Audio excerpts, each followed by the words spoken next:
ঢাকা-১২ আসন যেন এবারের নির্বাচনে পুরো রাজধানীর সবচেয়ে বড় রাজনৈতিক থ্রিলার, রহস্য, উত্তেজনা আর কৌতূহলে ভরা।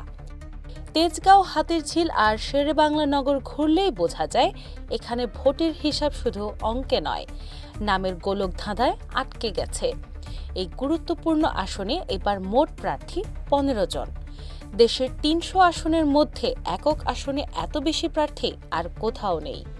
তবে এত ভিড়ের মধ্যেও আলোচনার কেন্দ্রবিন্দুতে উঠে এসেছেন ৪ জন, যাদের মধ্যে ৩ জনের নাম এক, সাইফুল। ভোটারদের মুখে মুখে এখন একটি বাক্যই ঘুরছে, ভোট সাইফুলকেই দেব। কিন্তু কোন সাইফুল? এই কোণের মধ্যেই লুকিয়ে আছে ঢাকা-১২ এর নির্বাচনী রাজনীতিকে করে তুলেছে রসালো ও রহস্যময়। বিএনপি নেতৃত্বাধীন জোটের প্রার্থী বিপ্লবী ওয়ার্কার্স পার্টির সাধারণ সম্পাদক সাইফুল হক কোদাল প্রতীক নিয়ে মাঠে। তাঁর প্রতিশ্রুতি চাঁদাবাজি, সন্ত্রাস, কিশোর গ্যাং ও মাদকমুক্ত ঢাকা-১২। অন্যদিকে বিএনপি থেকে বহিষ্কৃত হলেও তৃণমূলের শক্ত অবস্থান ধরে রাখা স্বতন্ত্র প্রার্থী সাইফুল আলম নীরব। এবারের নির্বাচনে ফুটবল প্রতীকে প্রচারণায় সবচেয়ে এগিয়ে তিনি।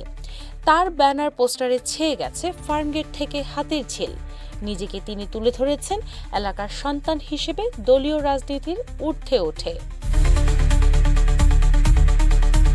এই দ্বিধা বিভক্তির সুযোগ নিতে মরিয়া জামায়াতে ইসলামীর প্রার্থী সাইফুল আলম খান মিলন।